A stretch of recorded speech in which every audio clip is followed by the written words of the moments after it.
Welcome back to the Jason Show Home Edition. He's our buddy. He's our friend. We haven't seen him since the pandemic started. Ladies and gentlemen, for the St. Paul Pet Hospital, Dr. Eric Ruhland. Hey, Dr. Eric.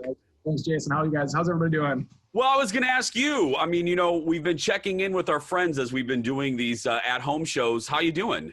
We've been, the clinics have been very busy. We've been we've been on a personal. We've just been hunkering in at home and spending some quality time with family and been up at the cabin a little bit. But other than that, people are going just wild about their pets right now. They're home a lot, and we've been seeing more new pets coming in the door, and people have, they have maybe a little bit more time to bring them in. So we've been very busy lately. I was going to ask, well, and you kind of already answered it. I read and somewhere over the course of the first phase of the quarantine that dog adoption and pet adoption was going through the roof. Yeah.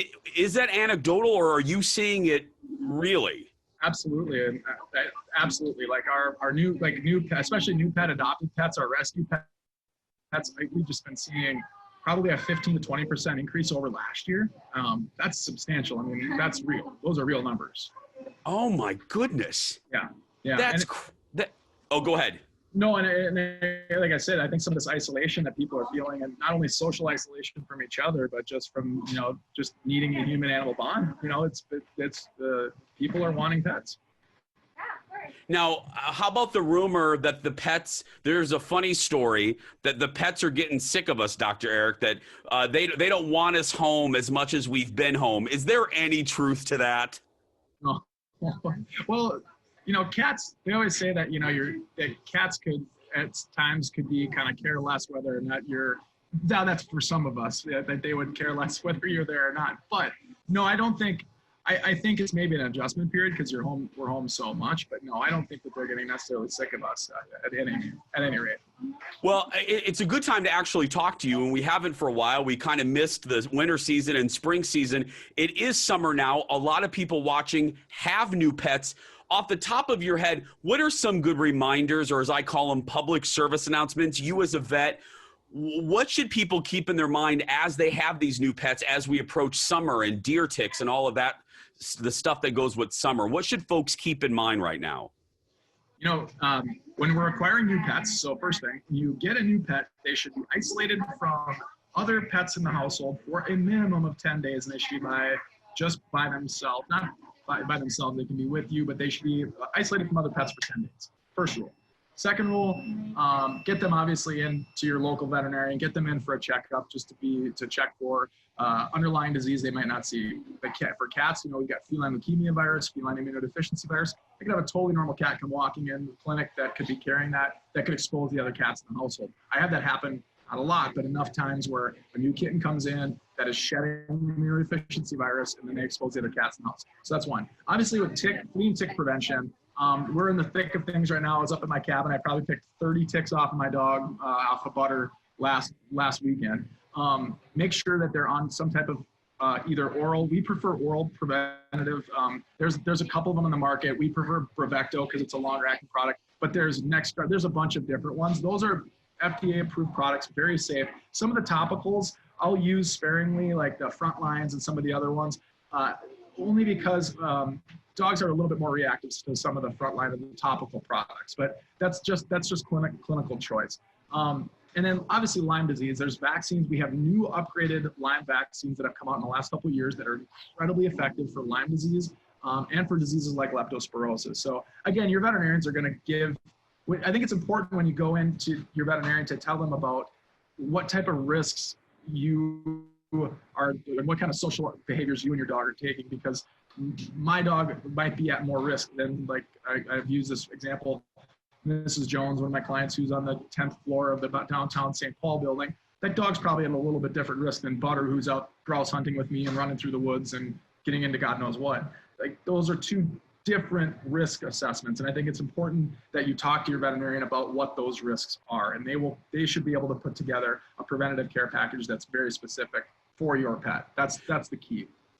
Dr. Eric, because we have a rather mild winter, are you seeing ticks being worse or about the same this year? Because I found a couple. I mean, we go up to the lake with the boys, and I see a little less than normal. Yeah, wet springs typically will bring more ticks out, and it's sort of seasonally dependent. But a lot of the ticks that you see in the springtime, a lot of people think they're deer ticks because they're really small. Those are actually nymph. Those are nymph-phased wood ticks. So a lot of the really small ones might not be a deer tick, and unless you're good at identifying them, it's the good thing is tick transmission and transmission of tick-borne diseases take 24 hours. So if you find a tick that's already attached, unless that tick is really engorged and it's been there for a while, that could be problematic. But the little ticks that are just starting to feed or you just find them attached, just pull those off. There's no reason for concern, or there shouldn't be any. And a lot of people get worried about the head being stuck down in there. It's kind of an old wives' tale. Get as much of it pulled off as you can, but don't worry. Like I hear lots of people, just clean it with some antiseptic and you should be fine.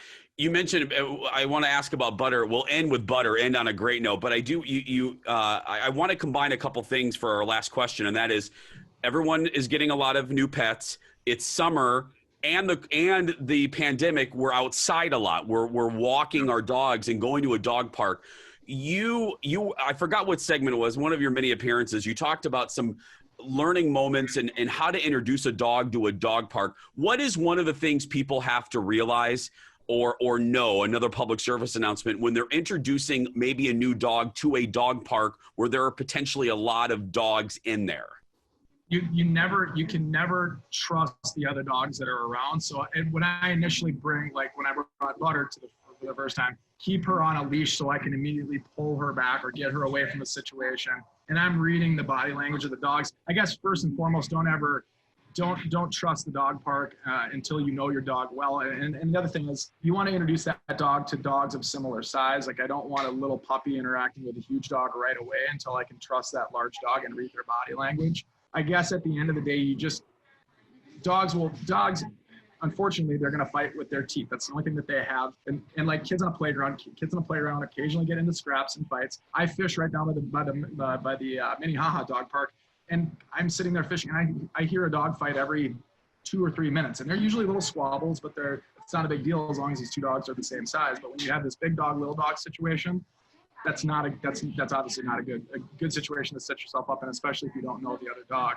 I would say controlled settings in an area that another dog can either can have space to get away.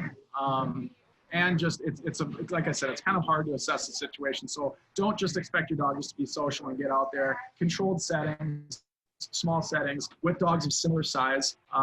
That's a better situation when we're introducing them. I am always, I don't know about you, I am always still surprised. I live in communal living. I live in a condo building. I'm not calling my neighbors out, but still the amount of people who take their dogs out without a leash, it amazes me. Because you're just kind of asking for trouble. You may know your dog, but you don't know what dog you're going to encounter walking down the sidewalk. Am I right on that? So the entry and exits of the dog parks are really anxious places because the dog is trying to assess what's going on and what's happening inside the fence. And then people just kind of unleash dogs, and you want to make that transition as fast as you possibly can and get away from that gate, and so that you're through that area. That's where the majority of these major interactions and these fights happen, are right at the front gates of the dog parks. So transition through those areas as fast as you can. That's not a place to just sit and linger and say hi to every dog walking through. That's a really anxiety-ridden place for the dog. Like, get through that space as fast as you can. And finally, last but not least, we have about 30 seconds. How's Butter doing?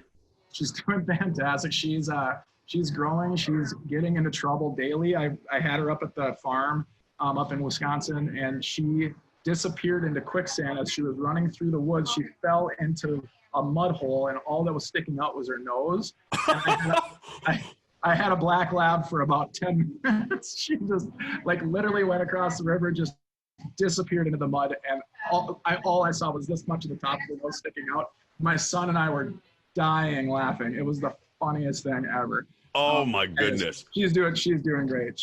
We had a little scare. We bought a new cabin in Wisconsin, and this is a reminder to owners. I went through the house and cleaned out all the rat poison that I could find.